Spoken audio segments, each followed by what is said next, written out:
Commas are complicated and confusing and cause a lot of people a lot of anxiety.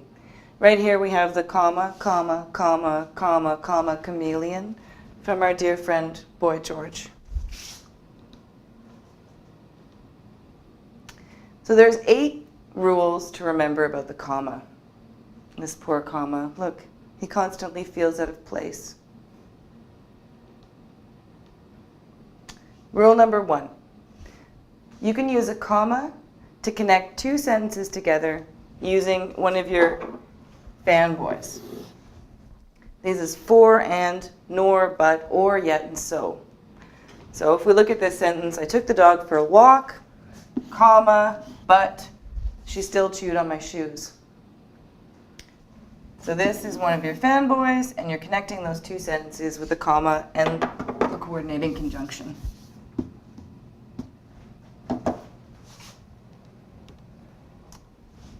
Another way that you can use a comma is to set off additional information. So this comma works like a 2-pronged fork, where you can go and you put extra information into the sentence and you put it in between those 2 commas. So Jessica Blau, a grammar teacher, often feels uneasy around misplaced commas. A grammar teacher, that little chunk of information, could be removed out of the sentence. But I'm going to add that little extra piece of information there, so I'm going to put 2 commas around it. So rule number 3, when you're writing a series of 3 or more words or phrases. So this is your list comma. He was tall, comma, dark, comma, and handsome.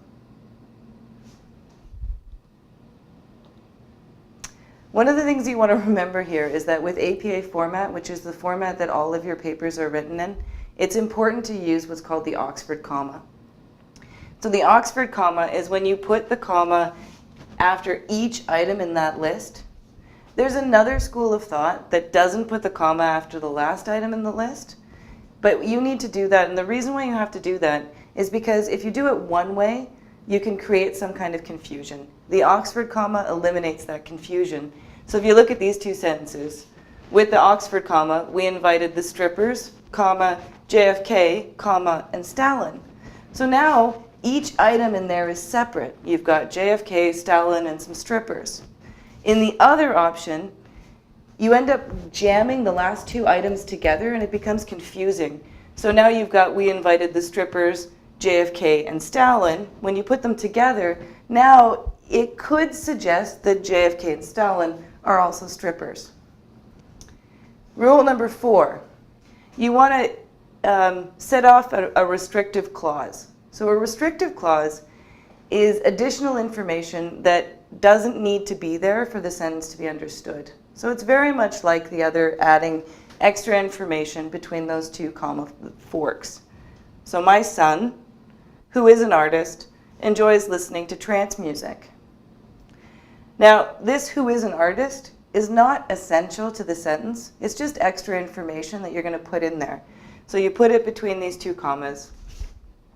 Rule number 5, when you want to set off direct quotations. So Dr. Seuss said, comma, quotation mark, be who you are because those who mind don't matter and those who matter don't mind, period, close quotation marks. So you've got your comma here right before your quotation. Rule number 6, you're going to use a comma after transition words.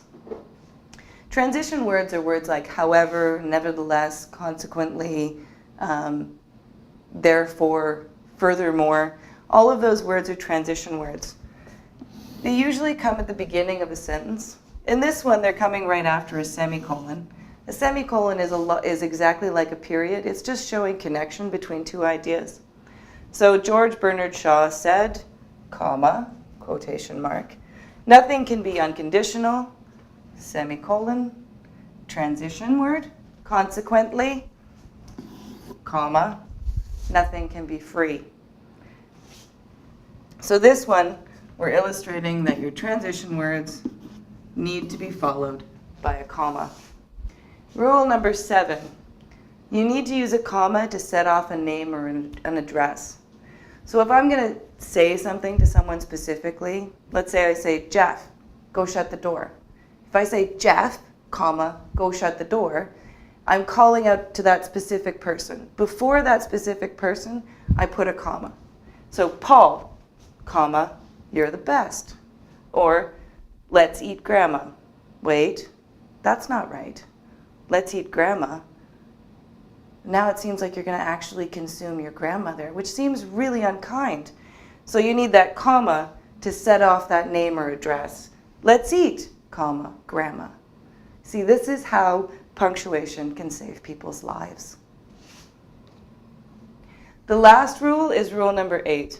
This is where you're going to use a comma to set off addresses and dates. So July 9th, comma, 2013.